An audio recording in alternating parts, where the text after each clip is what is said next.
All right, today we have on Henry Brunton.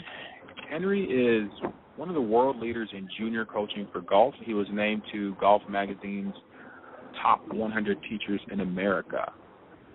This interview is about Henry's passion for golf and how it has allowed him to build impactful business around his passion. Henry, how are you? I'm just great, thanks. Now, before we get into your story and your journey, I have a quick question sort of off topic. Obviously, you golf a lot and you teach golfing a lot. What's one of the coolest courses or coolest, I guess, side things that you've seen at a golf course in the past year or so?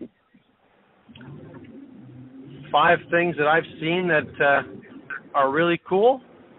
Oh, one thing, not 5. One thing. Sorry. Oh, I'm sorry, one thing. Well, I was very fortunate last year to play, this past spring, to play at Cypress Point in California, commonly considered one of the world's great courses. And it was really neat to play there for a lot of reasons, but the thing that stands out in my mind was the fact that we were playing amongst sea lions out on the 15th and 16th holes. And that, to me, was pretty remarkable. Awesome. That is awesome. So how did you get into golf? What first attracted you to the game? Well, I'm from a small town in Canada, in my hometown of 3,000 people called Kemptville, Ontario. When we were young kids, we played a ton of baseball, and some of the kids that I played baseball with as youngsters were also playing golf. My parents did not play golf. It was a small 9-hole golf course in our town, and I began to caddy for my friends, and they asked me to take a few shots, and before you knew it, I was really excited and hooked on golf, and started working in that little golf course as a 12-year-old, and I've been working in golf ever since.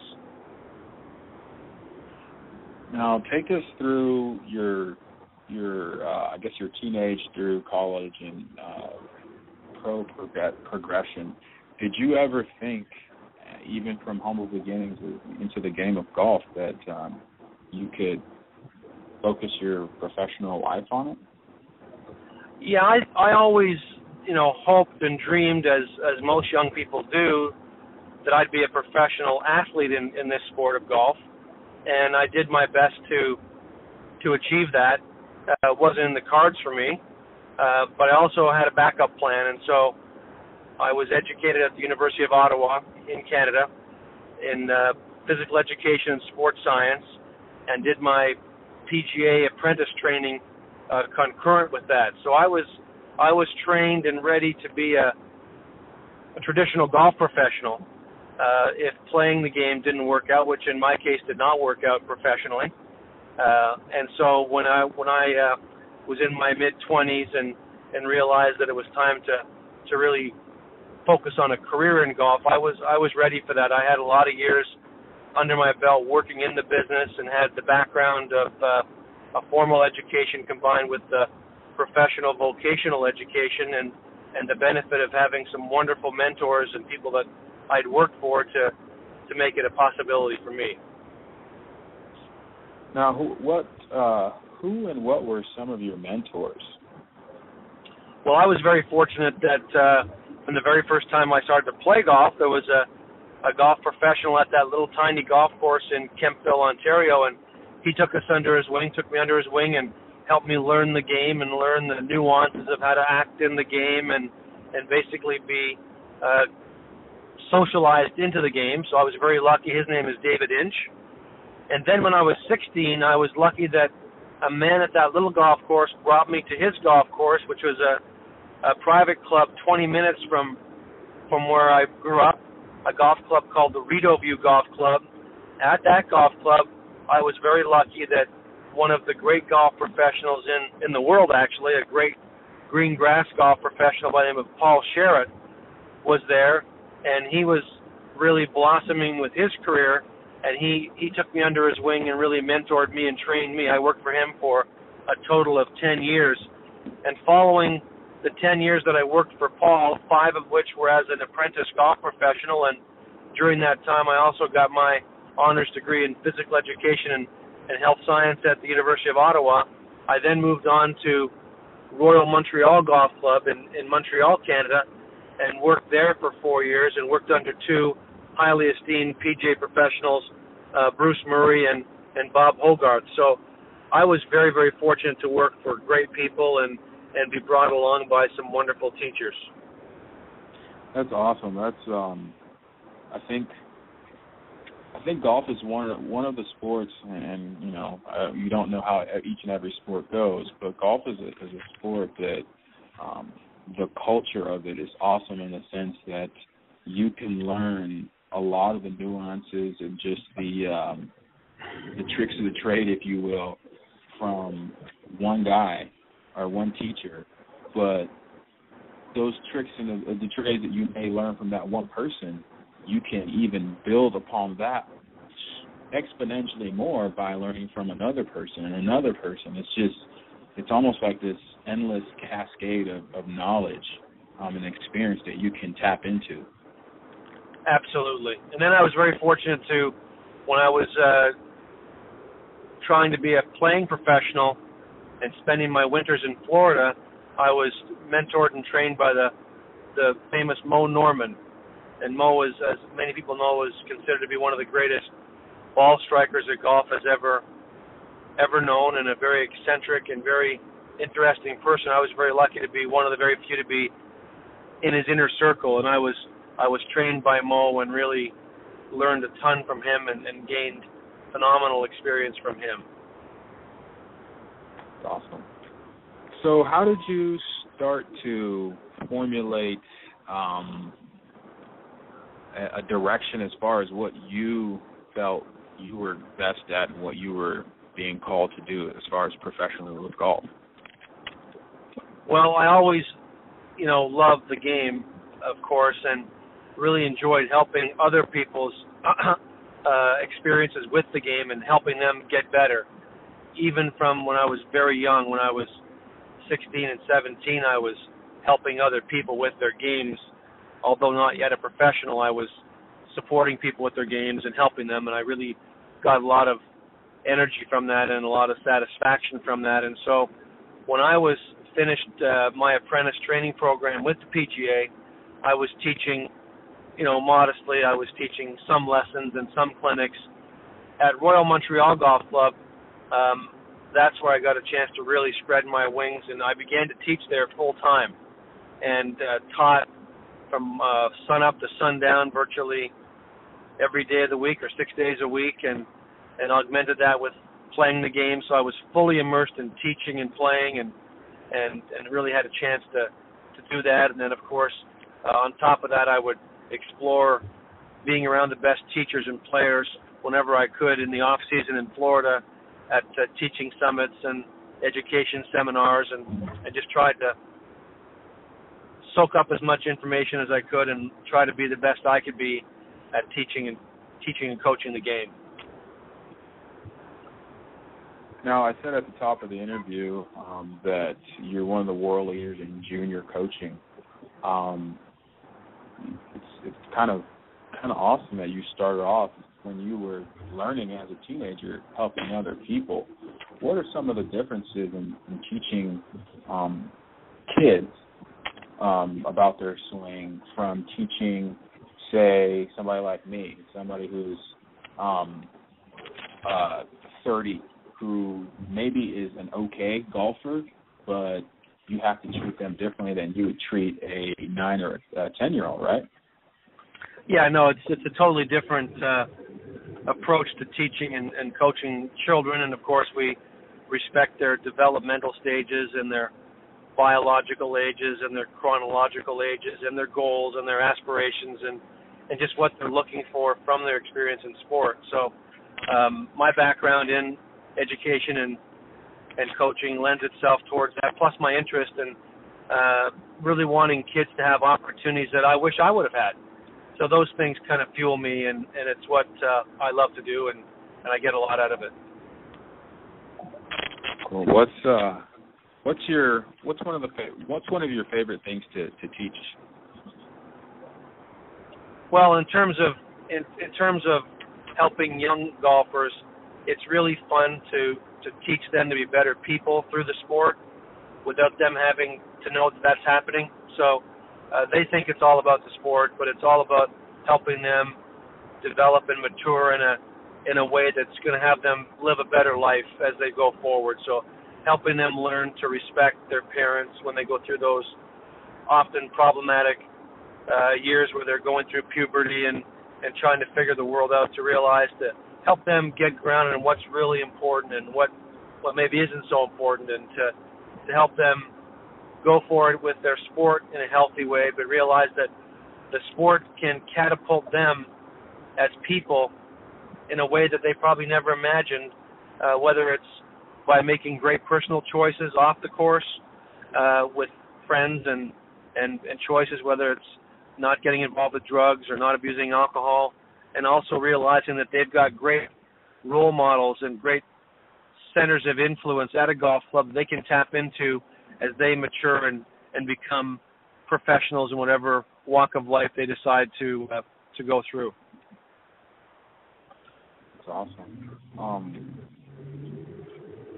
I'm thinking about just, going through your story today in my head. It's like, you love golf. You get exposed to golf. You love it. You go through the ranks as far as trying to be a playing professional, but you also make sure that you have a formal education and you have great mentors. And then you proceed to open up your own business, if you will. What are some of the things that maybe you saw coming or maybe you didn't, but were obstacles in you getting to do what you love? What you love to do is teach kids how to be better people and in turn better golfers. So what are what's one or two obstacles when you were first starting out that you were like, wow, I didn't see that coming?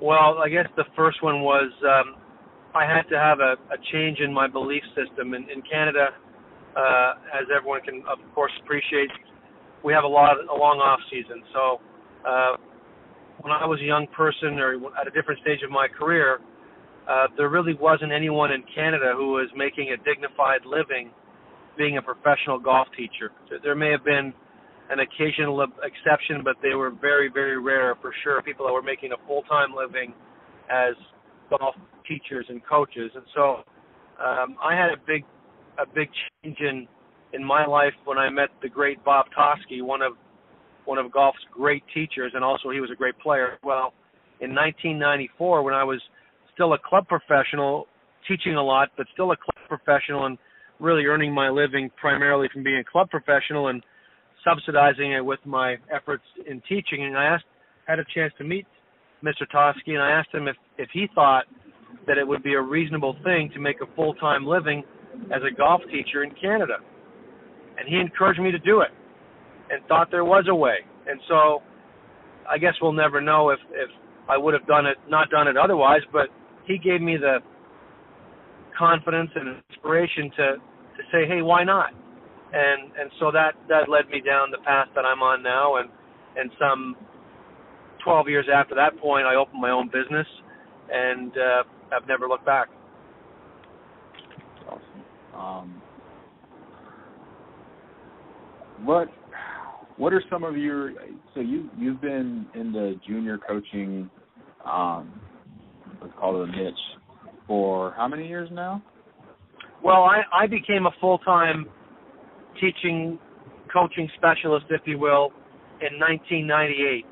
And I was hired by the Royal Canadian Golf Association, the governing body of golf in Canada, to at that time run their golf academy at the Glen Abbey Golf Club, which is a very well-known golf course in Canada, the host of the National Open here over 3 decades.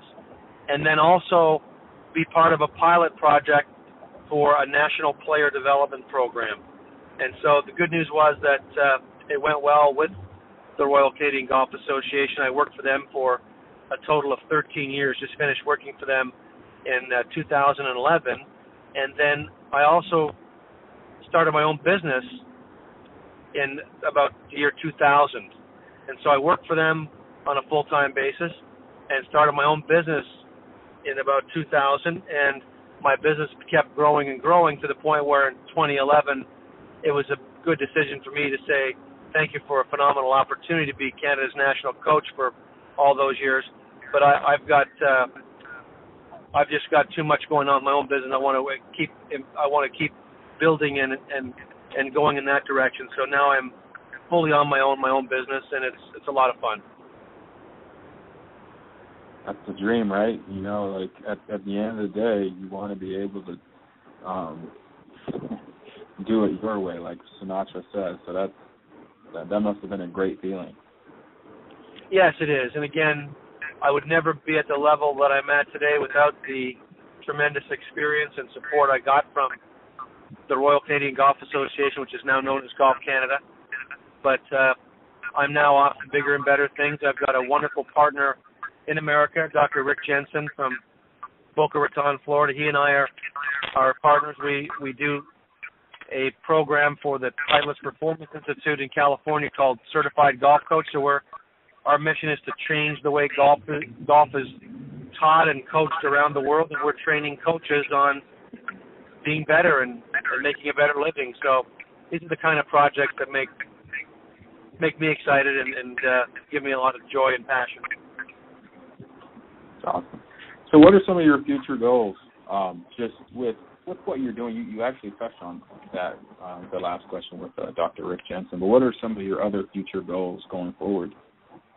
Well, primarily fixated on helping the people that are in golf that have great intentions, and there are so many PGA professionals around the world that are such good people and just would benefit so much from some really good formal training to help them have the confidence to move their careers forward like I have had the chance to do.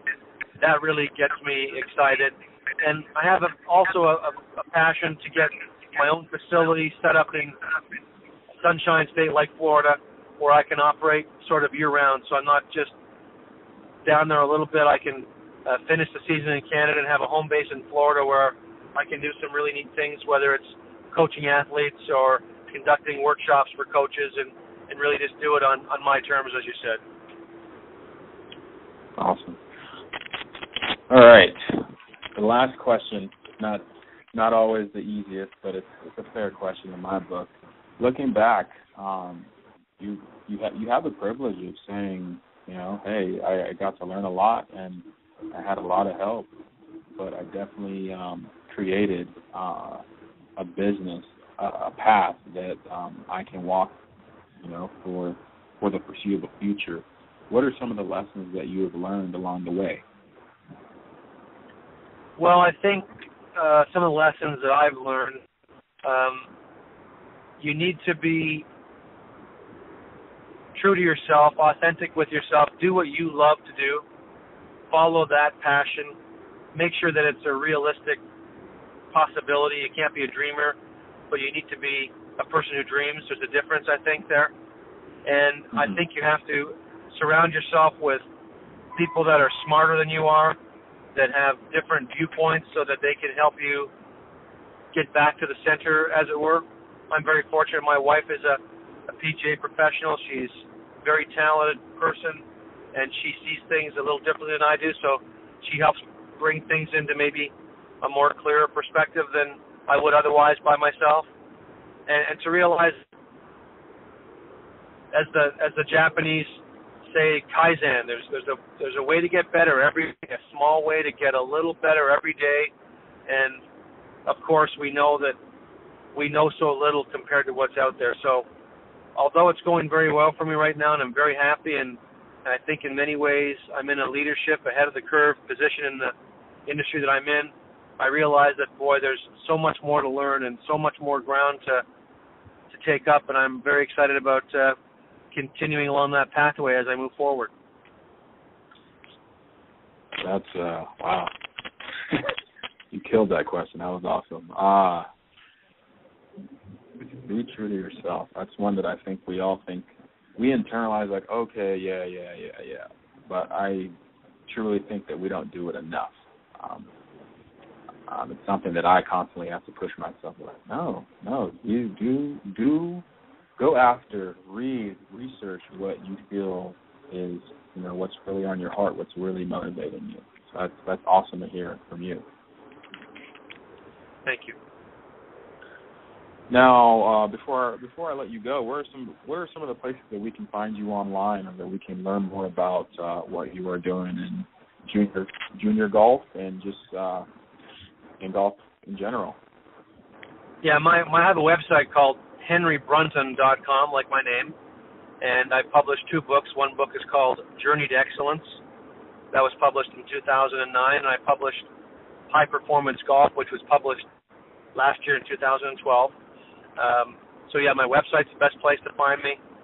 The Titleist Performance Institute website is mytpi.com, and those are the easiest places to find me, and I'm very accessible. That's awesome. Well, Henry, I want to thank you again for doing this interview on the sportsbackroom.com. My pleasure to be with you, and hope things continue to go well for you in the future. I appreciate that. I just want to thank everybody else for being a part of this interview.